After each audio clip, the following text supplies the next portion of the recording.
안녕하세요. 수박 겉핥기입니다. 오늘부터 새로운 시리즈를 시작합니다.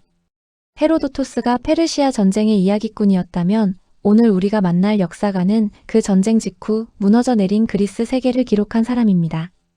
투키디데스. 그리고 그의 책 펠로폰네소스 전쟁사. 투키디데스는 이 전쟁의 원인을 딱 한 문장으로 정의했습니다. 아테네의 권력 팽창과 그로 인해 스파르타에 스며든 두려움이 전쟁을 불가피하게 만들었다.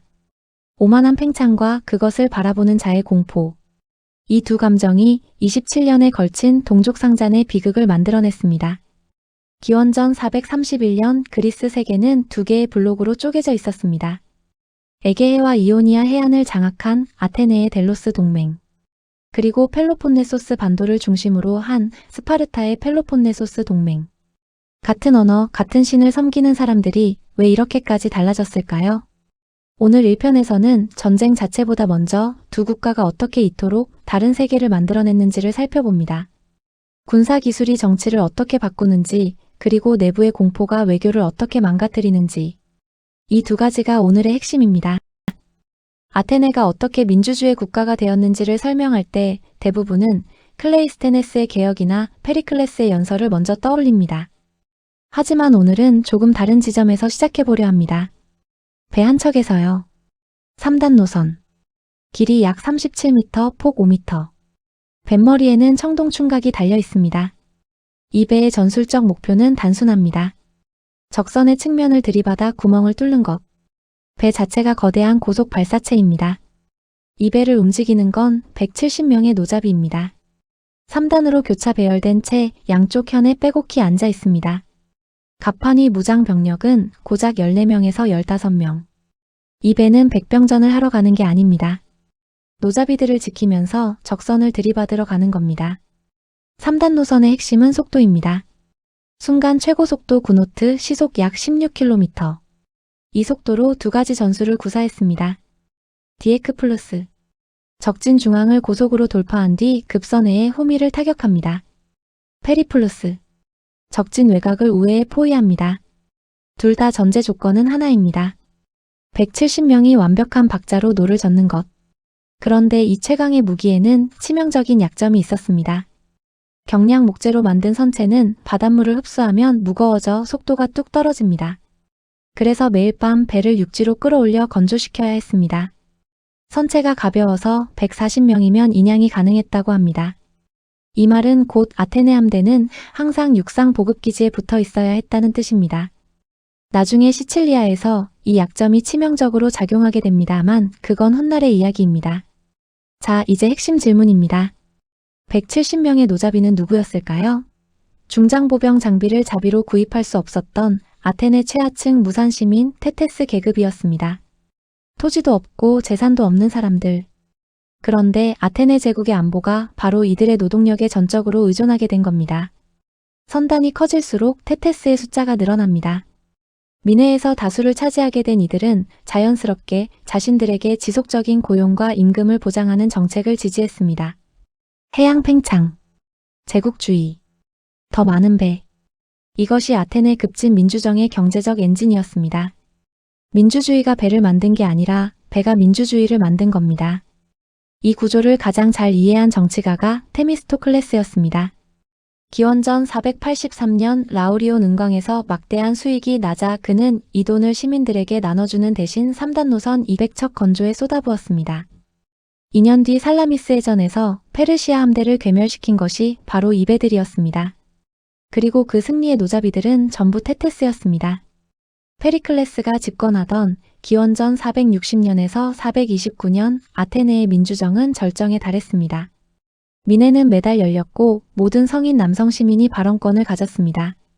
배심원단에는 일당이 지급되었습니다. 이를 쉬고 참여할 수 있도록. 그러나 이 찬란한 민주주의가 동시에 가장 잔혹한 제국주의의 외피이기도 했다는 사실. 그것이 이 편에서 다룰 내용입니다. 정리하겠습니다. 3단 노선은 단순한 군함이 아니었습니다. 아테네의 사회 구조 전체를 재편한 기술적 혁명이었습니다.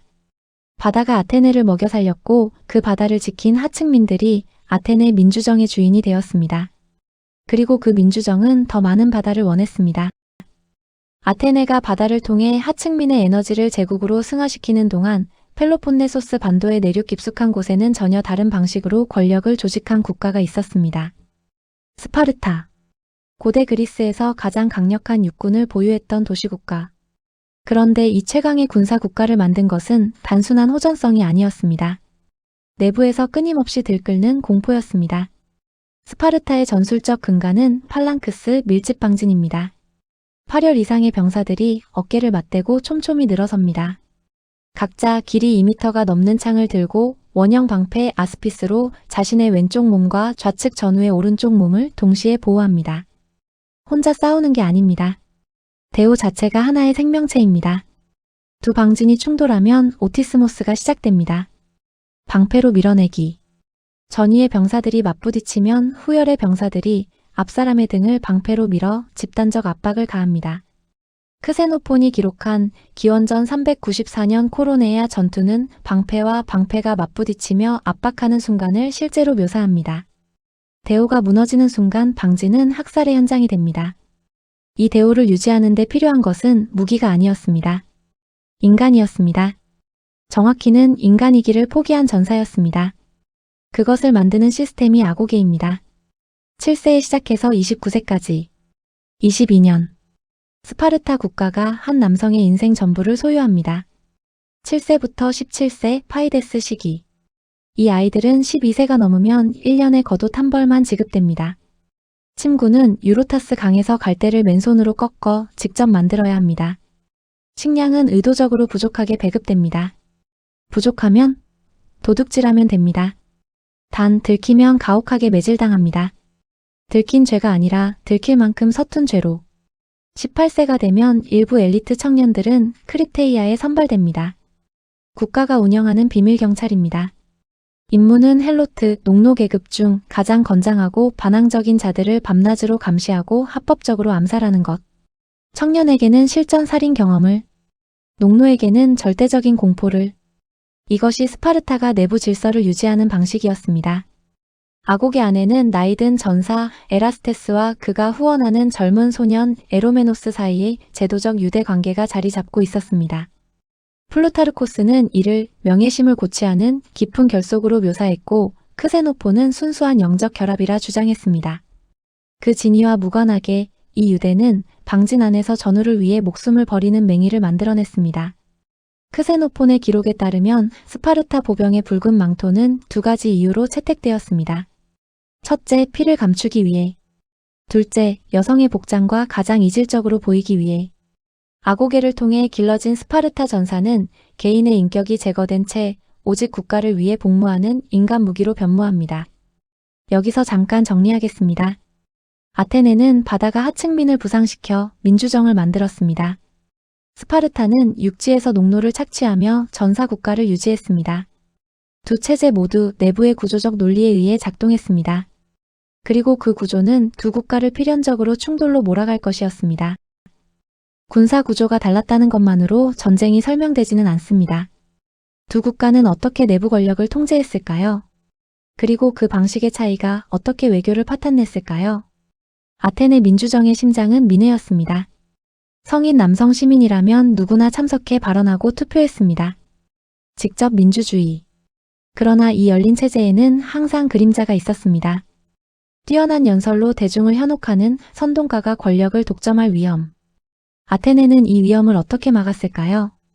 클레이스테네스가 기원전 508년경 고안한 도편 추방제 오스트라키스모스.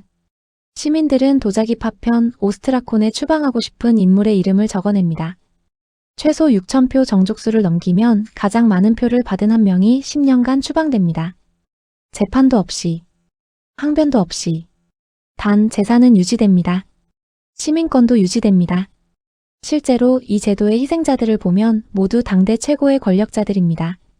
살라미스의 영웅 테미스토클레스도 보수파의 거두 키몬도 피하지 못했습니다. 당대 최고의 인물이 되면 견제의 대상이 된다. 이것이 아테네식 권력 통제의 논리였습니다. 그런데 흥미로운 고고학적 발견이 있습니다. 아크로폴리스 인근 우물에서 테미스토클레스의 이름이 적힌 도편 190개가 뭉텅이로 발견되었는데 필체 분석 결과 단 14명이 쓴 것이었습니다. 누군가 미리 작성한 도편을 조직적으로 배포한 것입니다. 민주주의의 제도 안에서 파벌 정치와 선거 공작이 공존했습니다. 이 제도는 기원전 417년 알키비아데스와 니키아스가 야합해 제3의 인물을 추방한 사건을 끝으로 사실상 폐기됩니다. 스파르타의 권력 통제 방식은 완전히 달랐습니다. 스파르타에는 왕이 2명이었습니다. 아기아스 가문과 에오리폰 가문에서 각각 1명. 이 두 왕은 서로를 견제했고 권력의 공백을 막기 위해 한 왕이 출정하면 다른 왕은 반드시 본국에 남았습니다. 그러나 왕들 위에 더 강력한 견제 장치가 있었습니다.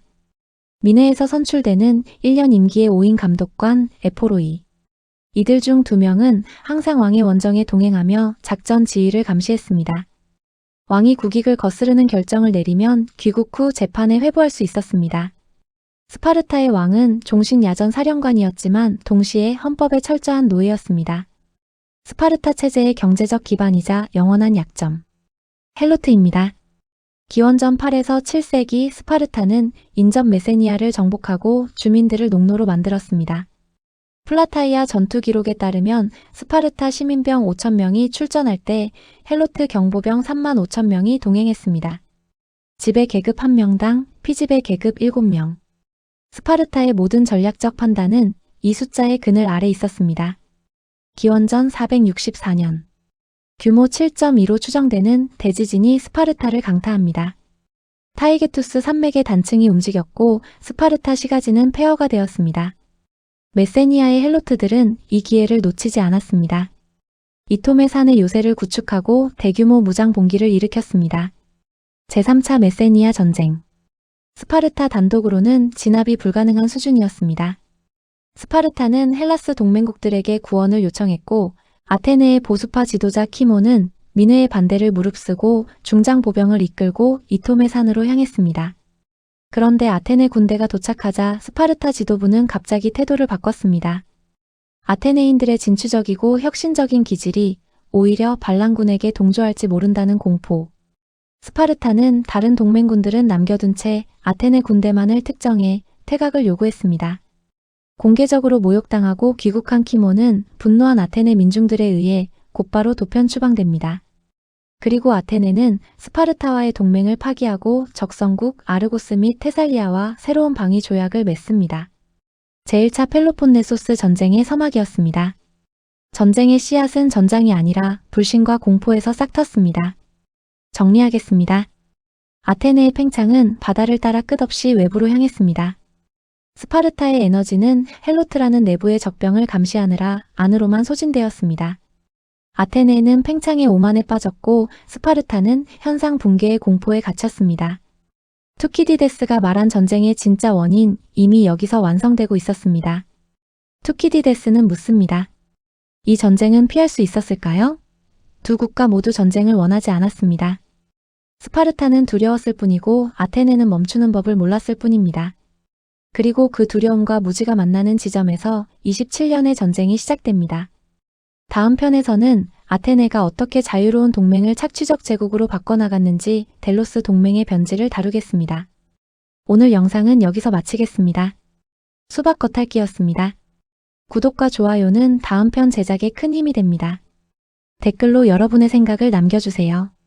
아테네와 스파르타 어느 쪽이 더 공감이 가셨나요?